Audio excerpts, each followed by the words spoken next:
दोस्तों, मैं रश्मि आनंद, assistant professor political science. आपका हमारे इस पॉलिटिकल साइंस के शानदार से चैनल पर बहुत बहुत स्वागत है। आज हम अरस्तु महोदय के क्रांति संबंधी विचार को देखेंगे। तो उनका क्रांति संबंधी विचार क्या है, आइए हम देखते हैं। तो अरस्तु के समय, उस समय यूनान में क्या थी, बहुत ही राजनीतिक अस्थिरता थी, जिसका दुष्परिणाम अरस्तु ने बहुत ही करीब से देखा था।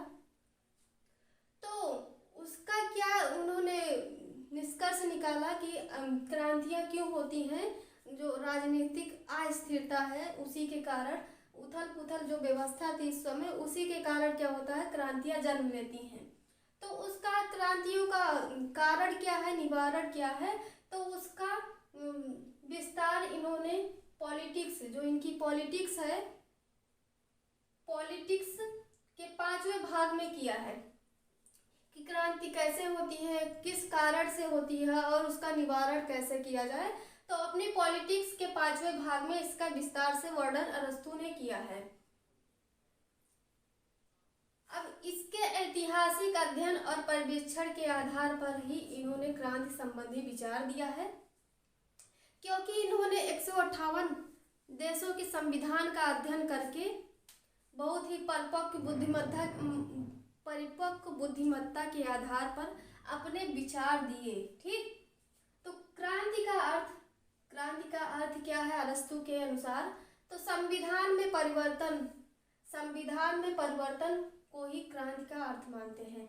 चाहे वो संविधान में छोटा बड़ा परिवर्तन हो, संविधान में संशोधन हो, अमेंडमेंट किया जाए कॉन्स्टिट्यूशन में, या जनतंत्र का उग्र या उदार रूप धारण करना, जनतंत्र द्वारा धनिक तंत्र या धनिक तंत्र द्वारा जनतंत्र का विनाश करना, सरकार में किसी प्रकार का परिवर्तन हुए बिना एक अत्याचारी शासक को हटाकर अपनी सत्ता स्थापित करना, ये सब क्या है, क्रांति है।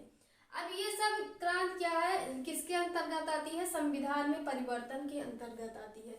अब ये संविधान में परिवर्तन को ही क्रांति का अर्थ मानते हैं, ना कि रूसी क्रांति और जो चीनी क्रांति हुई थी, फ्रांसीसी क्रांति, इस सबको क्रांति नहीं मानते हैं। ये क्रांति किसको मानते हैं, संविधान में परिवर्तन।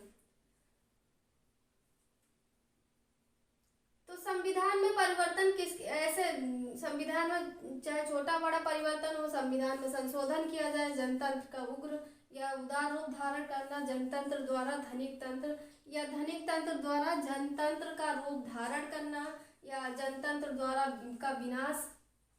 ठीक, सरकार में किसी प्रकार का परिवर्तन होना या किसी प्रकार का परिवर्तन हुए बिना एक अत्याचारी शासक को हटाकर अपनी सत्ता स्थापित करना, ये सब क्या है, क्रांति के अंतर्गत आते हैं। ठीक, तो क्रांति का अर्थ इस रूप में दिया है अरस्तु ने, संविधान में परिवर्तन। अब क्रांति के प्रकार, अरस्तु के अनुसार क्रांति के क्या क्या प्रकार हैं, तो अरस्तु कई प्रकार के प्रकार बताते हैं क्रांति के। नंबर फर्स्ट, आंशिक अथवा पूर्ण क्रांति। जब संविधान में आंशिक परिवर्तन किया जाए, जो उसके किसी भाग में परिवर्तन किया जाए, एक भाग में, तो उसको आंशिक क्रांति कहेंगे, और जब पूरा संविधान ही परिवर्तित कर दिया जाए तो उसको पूर्ण क्रांति कहेंगे। ठीक, क्रांति का सेकंड टाइप है रक्तपूर्ण क्रांति अथवा रक्तहीन क्रांति। रक्तपूर्ण क्रांति क्या है, सशस्त्र विद्रोह के आधार पर मार काट, उसी में दंगा फसाद, इसी के आधार पर जो क्रांति होगी वो क्या है, रक्तपूर्ण क्रांति कहलाएगी। जैसे फ्रांसीसी क्रांति 1789 में हुई थी, एग्जाम्पल के तौर पर। ठीक, ये रक्तपूर्ण क्रांति थी।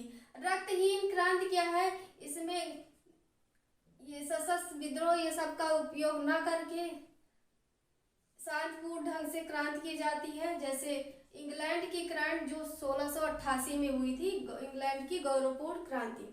तो रक्तपूर्ण क्रांति में सशस्त्र कि शस्त्रों का उपयोग किया जाता है और इसमें शांतिपूर्ण ढंग से क्रांति की जाती है। अब थर्ड टाइप है क्रांति का व्यक्तिगत अथवा गैर व्यक्तिगत क्रांति। अब व्यक्तिगत क्रांति क्या है, जैसे किसी शासन में किसी विशेष व्यक्ति को हटाकर दूसरे व्यक्ति को शासन में लाना, ये क्या है, व्यक्तिगत क्रांति हो गई। और जो शासन का स्वरूप है, मतलब व्यक्तियों के स्थान में परिवर्तन करना। और यही जो व्यक्ति का स्थान जो परिवर्तित किए, मतलब व्यक्तियों को परिवर्तित किए बिना, स्थान परिवर्तन किए बिना ही की गई क्रांति क्या कही जाती है? गैर व्यक्तिगत क्रांति। अब फोर्थ टाइप है क्रांति के प्रकार, वर्ग विशेष के विरुद्ध क्रांति। अब वर्ग विशेष के, जैसे एक गरीब वर्ग हो गया, एक अमीर वर्ग हो गया, ठीक। अब ये गरीब वर्ग क्या करता है? राजतंत्र या धनिक तंत्र के विरुद्ध क्या करता है? विद्रोह कर सकता है। और ये अमीर वर्ग भी क्या कर सकता है? राजतंत्र या धनिक तंत्र के विरुद्ध विद्रोह कर सकता है, ठीक। दोनों को अधिकार है। अब ये गरीब वर्ग जब अमीर वर्ग के विरुद्ध विद्रोह करेगा और विद्रोह करके लोकतंत्र प्रजातंत्र को स्थापित करेगा, लोकतंत्र या प्रजातंत्र को की स्थापना करेगा, तो ये क्या कहलाएगा? लोकतंत्र कहलाएगा। तो यही है वर्ग विशेष के विरुद्ध क्रांति, मतलब कि एक का दूसरे के विरुद्ध क्रांति।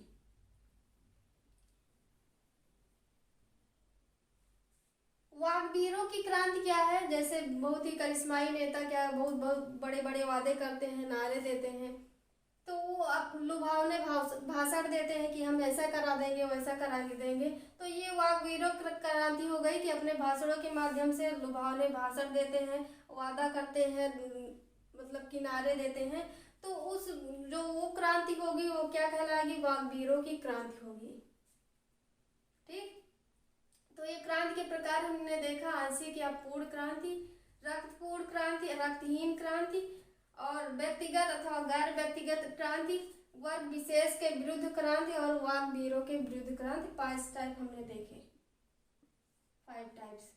अब क्रांति के उद्देश्य क्या क्या है, किस उद्देश्य के लिए क्रांति की जाती है? तो प्रचलित जो उस समय जो प्रचलित संविधान है उसके स्थान पर अन्य संविधान की स्थापना। कोई संविधान है उसको हटा के दूसरे संविधान को लाना, जैसे राजतंत्र को हटाकर कुलीन तंत्र की स्थापना करना, ठीक। प्रचलित संविधान में ही शासक वर्ग के व्यक्तियों को बदल देना। थर्ड है गुणात्मक परिवर्तन, जैसे लोकतंत्र को हटाकर क्या करना? लोकतंत्र के आधार स्थान पर क्या करना? उदारवादी लोकतंत्र लाना।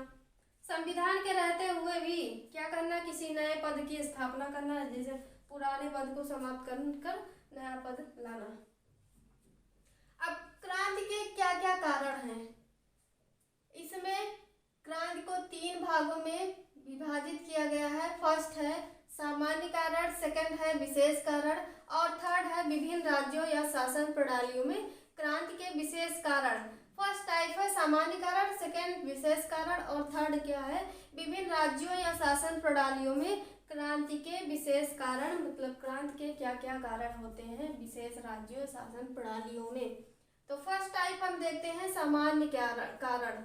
अब सामान्य कारण में पहला हो गया असमानता। असमानता क्यों होती है? तो अरस्तु क्या कहते हैं इसमें? अरस्तु के शब्दों में विद्रोह या क्रांति कब जन्म लेती है? विद्रोह या क्रांति का कारण क्या है? असमानता है। सदैव क्या है? असमानता में पाया जाता है। विद्रोह और क्रांति क्यों होती है? असमानता के कारण होती है। अरस्तु के शब्दों में, यहाँ अरस्तु के अनुसार ये कह रहे हैं असमानता में छोटे व्यक्ति बराबर होने के लिए विद्रोही बना करते हैं। छोटे व्यक्ति क्या करते हैं? बराबर होने के लिए विद्रोही बना करते हैं, और बराबर वाले क्या करते हैं? जो ये बराबर स्थिति वाले हैं ये बड़े बनने के लिए विद्रोही बना करते हैं, ठीक। तो यही वह मनोदशा है जिसमें क्रांतिकारियों की उत्पत्ति होती है, क्रांति की उत्पत्ति होती है। जिसमें फर्स्ट टाइप है अब ये समानता, मतलब कि अब असमानता को दूर करने, समानता लाने के लिए अब समानता के 2 रूप बताते हैं कि कैसे क्रांति को खत्म किया जाए। क्योंकि क्रांति किसके कारण हो रही है? सामान्य कारण में असमानता के कारण हो रही है। तो अब इसमें असमानता को दूर करने के लिए समानता लाना पड़ेगा। असमानता के 2 रूप बताए हैं, पूर्ण समानता जिसमें सभी को बराबर का अधिकार दिया जाता है, पूर्ण समानता है, सभी लोग समान हैं, ठीक। आनुपातिक समानता, जिसमें लोगों को उनकी योग्यता और क्षमता के अनुसार समानता मिलती है। अब सेकंड टाइप है अन्याय, ठीक। सामान्य कारण का सेकंड टाइप है अन्याय। यदि एक वर्ग को जितना वह पाने का अधिकारी है उससे कम तथा दूसरे वर्ग को जितना उसे मिलना चाहिए उससे अधिक मिलता है तो असंतोष का उदय होता है। इसी के कारण क्या होती है, क्रांति का जन्म होता है। अब यहाँ हम समझते हैं फिगर के माध्यम से, यह थोड़ा सा मिटा देते हैं। अब ये एक व्यक्ति हो गया, ठीक, ये एक व्यक्ति हो गया, ये दूसरा व्यक्ति हो गया।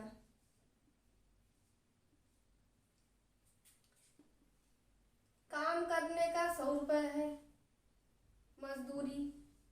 अब ये व्यक्ति क्या कर रहा है, दिन भर काम कर रहा है, ज्यादा काम कर रहा है दिन भर, तो इसको पूरी 100 रुपये मजदूरी मिलनी चाहिए। तो इस व्यक्ति को क्या किया जा रहा है, इसको 50 रुपये ही दिया जा रहा है। ये दिन भर काम कर रहा है और ये आधा दिन काम कर रहा है, मतलब दोपहर तक आधा दिन ही काम कर रहा है, और इसको क्या किया जा रहा है, इसको 100 रुपये दिया जा रहा है। तो इसमें क्या हो रहा है, डिफरेंस हो रहा है। इसको जिसको ज्यादा मिलना चाहिए पूरा, उसको कम मिल रहा है। जो ज्यादा काम कर रहा है, दिन भर काम कर रहा है, उसको कम दिया जा रहा है, और जो कम काम कर रहा है, आधा दिन ही काम कर रहा है, उसको पूरा दिया जा रहा है। तो ये क्या हो गई, असमानता हो गई। एक वर्ग को जितना वह पाने का अधिकारी है। अब पाने का अधिकारी सही रूप में तो यही है कि ये दिन भर काम कर रहा है तो इसको 100 रुपये मिलना चाहिए। तो पाने का अधिकारी है, इसको यही 100 रुपये मिलना चाहिए, तो इसको इसकी जगह पे क्या हो रहा है, कम मिल रहा है, उससे कम मिल रहा है। जो ये पाने का अधिकारी है अपने अधिकार से इसको कम मिल रहा है, तो 100 की जगह इसको 50 ही मिल रहा है। तथा दूसरे वर्ग को जितना उसे मिलना चाहिए। अब ये दूसरा वर्ग जो है ये आधा दिन काम कर रहा है, इसको 50 रुपये मिलना चाहिए, तो इसको यहाँ क्या किया जा रहा है, 100 रुपये मिल रहा है। तो इस प्रकार से क्या हो रहा है, दोनों में असंतोष उत्पन्न हो रहा है। इसी के कारण क्या होता है, क्रांति का जन्म होता है। क्रांतियां क्यों जन्म लेती है, जब असमानता रहेगी, अन्याय होगा। अन्याय ऐसे ही हो रहा है, जैसा हमने देखा कि आधा जो कम काम कर रहा है उसको 100 रुपया, और जो ज्यादा काम कर रहा है उसको 50 रुपये। तो अन्याय होता है, अन्याय है ये, ठीक। अब अन्याय अरस्तु ने कहा है। अब ये क्या होना चाहिए, सबको अपनी क्षमता के अनुसार और योग्यता के अनुसार मिलना चाहिए, यहाँ पे कहा गया है। और समानता, अब न्याय कब आएगा, ये न्याय कब आएगा, अन्याय को दूर करके। अब अन्याय को दूर करके न्याय कब आएगा, न्याय की स्थापना कब होगी, जब ये जो दिन भर काम कर रहा है इसको 100 रुपये मिलेगा, और ये जो आधा दिन काम कर रहा है इसको 50 रुपया, तब ये न्याय आएगा, ठीक। तो न्याय कब आएगा, जब ये जब दिन भर ज्यादा काम करेगा 100 रुपये मिलेंगे, और जब न्याय यहाँ पे दूसरे वाले में जब ये आधा की दिन काम कर रहा है, आधे दिन काम कर रहा है, आधा ही काम किए जा रहा है, मतलब दोपहर तक काम कर रहा है, तो इसको 50 रुपये मिलना चाहिए, तब न्याय की स्थापना होगी। मतलब उसका जितना अधिकार है उसकी योग्यता और क्षमता के अनुसार मिलेगा, तभी न्याय आएगा। तो न्याय और मित्रता राज्य के नैतिक आधार है। अरस्तु कह रहे हैं न्याय क्या है, न्याय और मित्रता राज्य के नैतिक आधार है। इसलिए अन्याय और जो अन्याय है और दुर्भावना, असंतोष और अस्थिरता के सबसे बड़े कारण हैं। तो क्रांति के सबसे बड़े कारण यहाँ सामान्य कारण में बताते हैं। अन्याय में अन्याय और दुर्भावना, असंतोष और अस्थिरता के सबसे बड़े कारण हैं, जिससे क्रांतियों का जन्म होता है। हमने अरस्तु के सामान्य कारण को देख लिया है, जो क्रांति का सामान्य कारण है उसको देखा। अब हमारा सेकंड टाइप है विशेष कारण। अब क्रांति के विशेष कारण क्या है, नंबर फर्स्ट हो गया शासकों का स्वार्थी होना। जब शासक क्या है, जनता के हित में कार्य न कर कर अपने ही खजाने भरने लगती है, अपने ही स्वार्थ पूर्ति करने लगती है, तो क्या कहलाता है, तो वहाँ की जनता उसके शासक के खिलाफ विद्रोह कर सकती है। तो यहाँ से क्रांति उत्पन्न होती है, क्रांति जन्म लेती है। तो ये पहला कारण हो गया शासकों का स्वार्थी होना। और सेकेंड है घृणा की भावना। जब एक जो अमीर वर्ग है गरीब वर्ग के विरुद्ध मतलब उसको है दृष्टि से देखता है, घृणा की भावना से देखता है, तो वो जो निर्धन वर्ग है, निर्धन तबका है, वो इसके विरुद्ध मतलब अमीर के विरुद्ध विद्रोह कर सकती है। तो यहाँ से भी क्रांति का जन्म होता है। सम्मान की लालसा। यदि किसी व्यक्ति को शासक जो है उसकी योग्यता के बिना ही सम्मान प्रदान करता है और दूसरे को बिना कारणवश अपमानित करता है, तो अपमानित व्यक्ति क्या कर सकता है, शासक वर्ग के विरुद्ध विद्रोह कर सकता है। तो यहाँ से क्रांति जन्म लेती है। भय, भय से भी क्रांति जन्म लेती है। भय को टूटा इसमें डिवाइड किया गया है। जैसे कुछ व्यक्ति को भय होता है, कुछ व्यक्ति डरे रहते हैं कि उनके साथ अन्याय होगा। ठीक, अब वो सोच रहे हैं, कुछ व्यक्ति सोच रहे हैं कि उनके साथ अन्याय होगा, तो वो विद्रोह कर सकते हैं। ठीक, और अपराधी दंड के भय से भयभीत होकर विद्रोह कर सकते हैं। अपराधी क्या है, दंड के भय से भयभीत होकर विद्रोह कर सकते हैं। अब ये वाला हम समझ लेते हैं। यहाँ पे जैसे अन्याय, जैसे हमने बताया था ये ज़्यादा काम कर रहा है तो इसको 100 रुपये मिलना चाहिए, ये कम काम कर रहा है तो इसको 50 रुपये मिलना चाहिए। तो ये क्या है, अब ये ज़्यादा काम जो कर रहा है इसको 50 ही रुपये दिया जा रहा है और जब कम काम कर रहा है इसको 100 रुपये दिया जा रहा है। तो ये कहाँ, ये अन्याय हो रहा है। और अन्याय यहाँ पे क्या कहा जा रहा है, ये भय, इसको भय है। अब ये जो कम काम कर रहा है मतलब कुछ व्यक्ति को भय होता है कि उनके साथ अन्याय होगा। ठीक, अब ये जो ज़्यादा काम कर रहा है उनको 50 रुपये मिल रहा है। अब ये सोच रहे हैं कि हमको क्या है, हमारे साथ अन्याय हो रहा है, तो ये जागरूक होकर क्या करते हैं, इसके विरुद्ध मतलब कि जो दे रहा है, अब इनके विरुद्ध क्या है, विद्रोह छेड़ सकते हैं अन्याय के विरुद्ध, कि इनको क्या है 100 रुपये दिया जा रहा है, हमको 50 रुपये, जबकि हमको ज़्यादा मिलना चाहिए। तो इसके विरुद्ध विद्रोह छेड़ देते हैं। तो यहाँ से क्रांति जन्म लेती है। अपराधी दंड के भय से भयभीत होकर विद्रोह करते हैं। ठीक, विदेशी या विजातीय तत्व। अब विदेशी या विजातीय तत्व ऐसा है कि जो विदेशी लोग हैं हमारे देश में आकर बस जाते हैं, वहीं निवास करते हैं, वो क्या करते हैं, उनमें जब आपस में भावना नहीं रहती, भावनापूर्ण एकता नहीं रहती उनका, जब भावना में एकता नहीं रहती है उनके, तो क्या कर सकते हैं, शत्रु के साथ मिलकर षड्यंत्र रच सकते हैं, जिससे क्या होता है, क्रांति जन्म लेगी। तो यहाँ से क्रांतियों का जन्म होता है। आर्थिक असमानता होगी, गरीब वर्ग और गरीब होता जाएगा, अमीर वर्ग और अमीर होता जाए, तो ये क्रांति का कारण हो गया। मध्यम वर्ग का ना होना, जब मध्यम वर्ग नहीं रहेगा तब क्या है, क्रांति जन्म लेगी। निर्वाचन संबंधी विवाद, बहुत सारे निर्वाचन संबंधी विवाद हैं जो जिससे क्रांतियों का जन्म हो रहा है। उच्च पद और वफादार व्यक्तियों को देना। उच्च पद क्या है, गैर वफादार व्यक्तियों को देना, जो वफादार नहीं है, मतलब कि भ्रष्टाचारी हैं, शासन अच्छे से नहीं चलाते हैं, शासन के प्रति वो वफादार नहीं रहते हैं। ठीक, तो इससे क्रांतियाँ जन्म लेती है। राज्य के किसी अंग की अनुपात में से वृद्धि, जैसे किसी राज्य की भौगोलिक स्थिति अच्छी है किसी देश की, तो वहाँ क्या है, राज्य के किसी अंग के अनुपात में अधिक वृद्धि। एक राज्य को ज़्यादा सुविधाएं दी जा रही है और दूसरा राज्य गरीब है, तो गरीब राज्य क्या है, राज्य के विरुद्ध विद्रोह छेड़ सकता है, क्रांति कर सकता है। तो यहाँ से क्रांतियों का जन्म होता है। परस्पर विरोधी वर्गों का होना। जब परस्पर विरोधी वर्ग रहेंगे तो क्या है, क्रांतियाँ जन्म लेगी। मतलब दो परस्पर विरोधी वर्ग हैं। यहाँ पे ये कहा जा रहा है कि एक अमीर वर्ग हो गए, एक गरीब। ठीक, अरस्तु ने समझाया है कि एक गरीब हो गया, एक अमीर। तो ये जो अमीर वर्ग है, ये अमीर वर्ग और ये गरीब वर्ग हो गया। ठीक, तो कह रहे हैं अरस्तु जी, अमीर का गरीब पर जो है मतलब वर्चस्व बना रहेगा। ये अमीर अमीर रहेगा और गरीब गरीब रहेगा। ठीक, मतलब कि इसकी श्रेष्ठता बनी रहेगी अमीर की। तब क्या होगा, तब क्रांति नहीं होगी। लेकिन अगर ये गरीब भी और अमीर भी ये बराबर बराबर आ जाएंगे, मतलब दोनों अमीर अमीर हो जाएंगे, ये दोनों अमीर हो गए, ये अमीर। ठीक, जब अमीर अमीर इकट्ठा हो जाएंगे तो ये सोचेंगे हम शक्तिशाली हो जाएं, ये सोचेंगे हम शक्तिशाली हो जाएं, तो क्या होगा, यहाँ से दो विरोधी वर्ग उत्पन्न होंगे जिससे क्रांति होगी।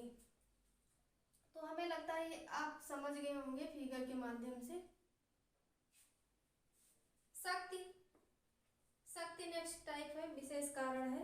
विशेष कारण में यदि कोई शासक जो है जबरदस्ती दबाव में जनता को लुभाने की कोशिश करती है तो जनता क्या है, उसके विरुद्ध विद्रोह कर सकती है। अन्य लघु परिवर्तनों की उपेक्षा, जब हम छोटे शासक द्वारा छोटे छोटे परिवर्तनों की उपेक्षा की जाती है, उनका ध्यान नहीं दिया जाता है, तो क्या है, वो एक दिन बहुत ही बड़ा परिवर्तन ला सकती हैं, बहुत जो क्रांति का कारण बन सकती हैं। धृष्टता, जब जनता के हितों को ध्यान में नहीं रखा जाता है तो फिर जनता क्या है, शासक के विरुद्ध विद्रोह कर सकती है। पारिवारिक लाभ भी क्रांति का कारण है। तो यहाँ हमने विशेष कारण देखा। अब क्या है थर्ड टाइप, विभिन्न राज्यों या शासन प्रणालियों में क्रांति के कारण। अब विभिन्न राज्यों या शासन प्रणालियों में क्या कारण हम देखते हैं। सबसे पहले राजतंत्र में क्रांति के कारण।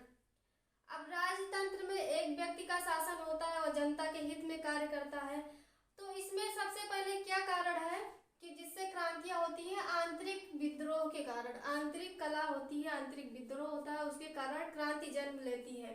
जब राज परिवारों में संघर्ष होता है, अब जब राज परिवारों में संघर्ष होगा, वो आपसी मतलब परिवारों की कला में ही उलझे रहेंगे, उनको जनता से कोई मतलब नहीं रहेगा, जनता के हितों को ध्यान में नहीं रखेंगे, जनता के अच्छे मतलब उनके प्रति अच्छा व्यवहार नहीं करेंगे, तो क्या है, जनता रुष्ट होकर उनके खिलाफ क्रांति कर सकती है। तो यहाँ से क्रांति का जन्म होता है। नंबर सेकंड टाइप है कुलीन तंत्र। कुलीन तंत्र में कुछ व्यक्तियों का शासन होता है। यहाँ पे कुछ व्यक्ति शासन करते हैं जब वे जनता के हितों में ध्यान नहीं रखते हैं, जनता के हितों को ध्यान में रखकर उनके साथ अच्छा व्यवहार नहीं करते हैं, तो क्या है, वहाँ की जनता कुलीन तंत्र के खिलाफ जो है, शासन के खिलाफ विद्रोह कर सकती है। तो यहाँ से क्रांति का जन्म होता है। लोकतंत्र में क्रांति के कारण, अब यहाँ क्या है कि नेता जो है, नेता लोग अपनी वाणी के माध्यम से बहुत लुभावने लुभावने भाषण देते हैं, नारे लगाते हैं, बहुत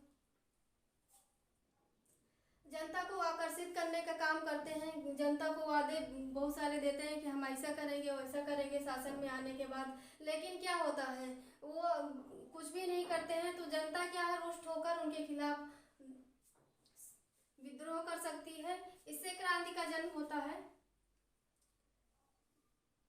क्योंकि जो शासक है, नेता है ना, बहुत ही लुभावने भाषण देने में माहिर होते हैं, तो यहाँ से क्रांतियों का जन्म होता है।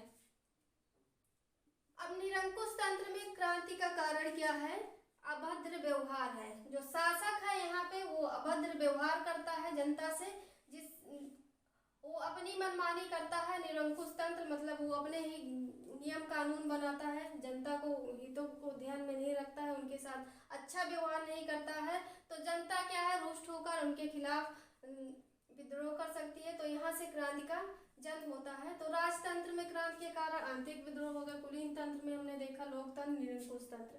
ठीक, क्रांति के प्रतिकार, अब इनको रोकने का क्या क्या उपाय है। सबसे पहले इसमें सामान्य उपाय हम देखते हैं, विशेष उपाय। फर्स्ट है सामान्य उपाय, सेकंड है विशेष उपाय।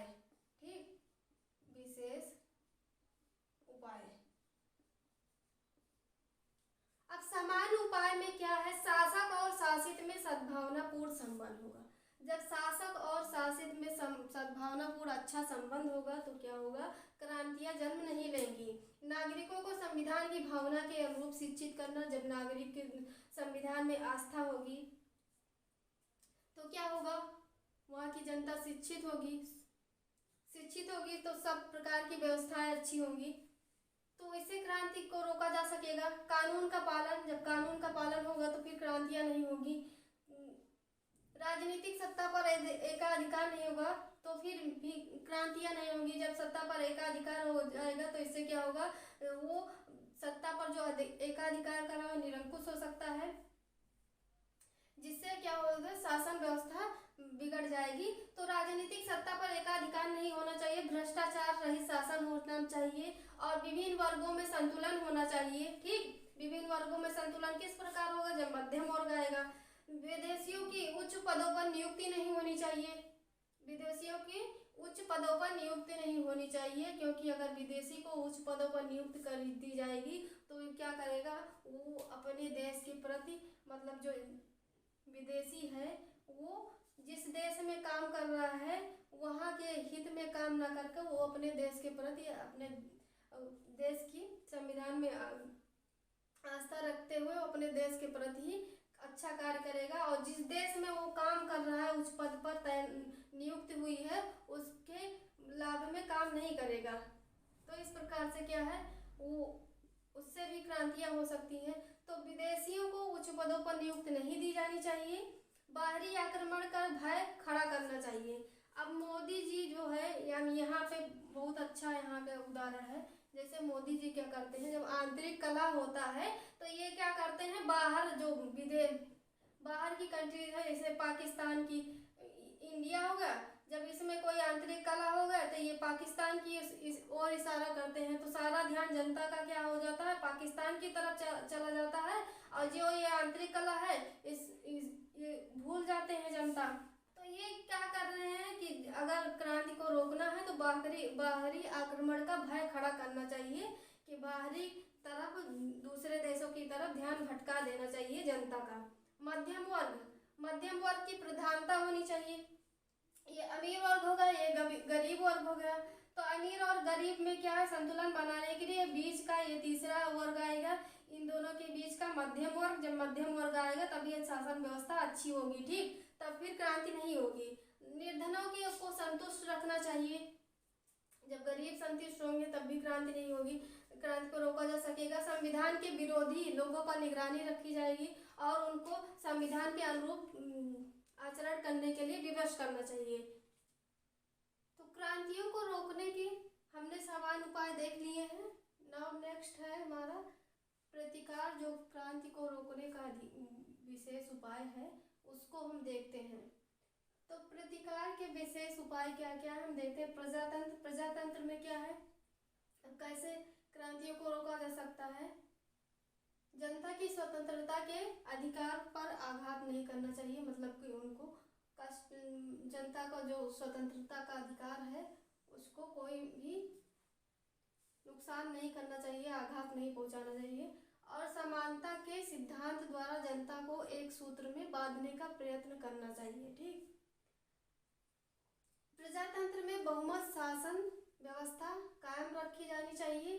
धनिकों के प्रति अन्याय नहीं होना चाहिए और सेनाध्यक्ष शासन नहीं होना चाहिए। जन आंदोलन का अंत करना चाहिए और शासक को शक्ति और धन का पुजारी नहीं होना चाहिए।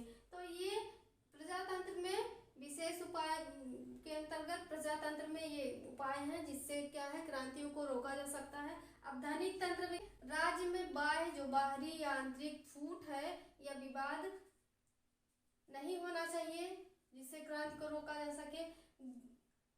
गरीबों के प्रति उदार दृष्टिकोण अपनाना चाहिए। शासक को धन कमाने का साधन नहीं समझना चाहिए और सरकारी कोष का सदुपयोग करना चाहिए। कुलीन तंत्र में, अब यहाँ धनिक तंत्र में इन सभी उपायों से क्या है, क्रांति को रोका जा सकेगा। कुलीन तंत्र में क्या है, जो शासक है वो जनता के साथ अच्छा संबंध होना चाहिए, महान पुरुषों को पूरा सम्मान देना चाहिए। राजतंत्र में क्या है, राजा को संविधान के प्रति निष्ठावान होना चाहिए, जनता के साथ सद्व्यवहार करना चाहिए, जनता के प्रति अच्छा व्यवहार करना चाहिए।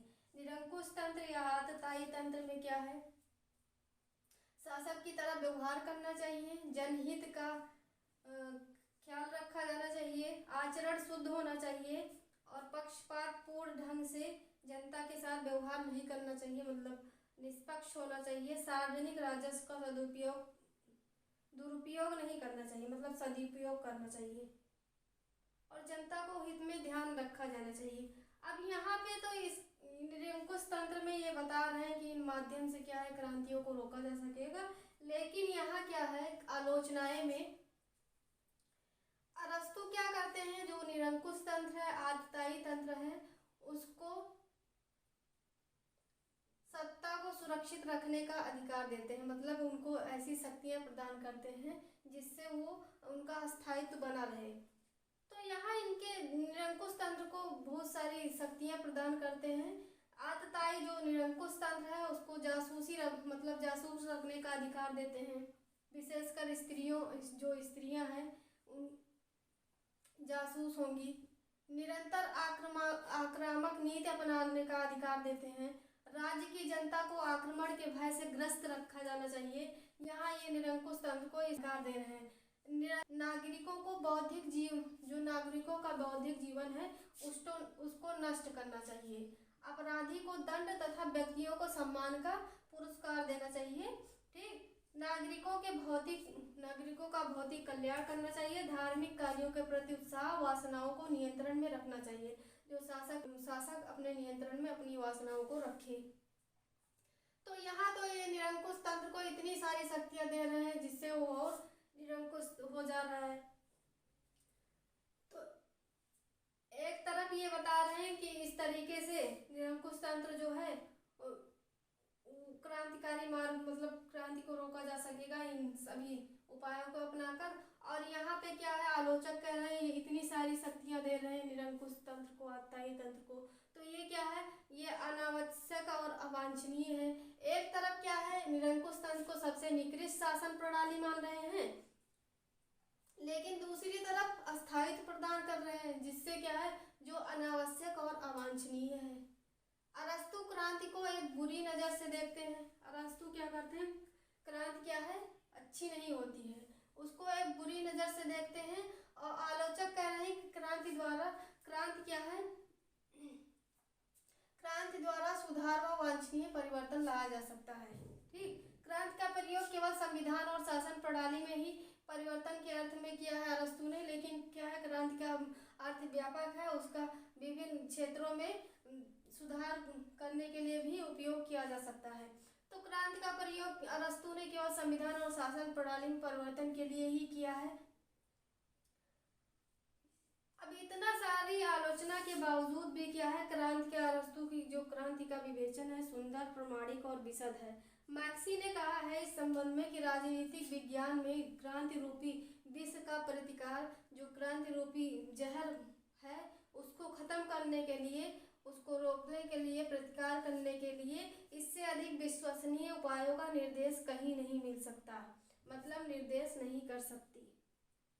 तो ये कह रहे हैं मैक्सी, मतलब राजनीति विज्ञान क्रांति रूपी विष का प्रतिकार करने के लिए इससे अधिक विश्वसनीय उपायों का निर्देश नहीं कर सकती। ये कौन कह रहा है, मैक्सी अरस्तु की क्रांति संबंधी विचारों को बता रहे हैं। तो ये हमारा क्रांति संबंधी विचार आज कंप्लीट हो गया। तो अगर आपको वीडियो पसंद आई हो तो प्लीज़ मेरे वीडियो को लाइक करें, मेरे चैनल को सब्सक्राइब करें। Thank you.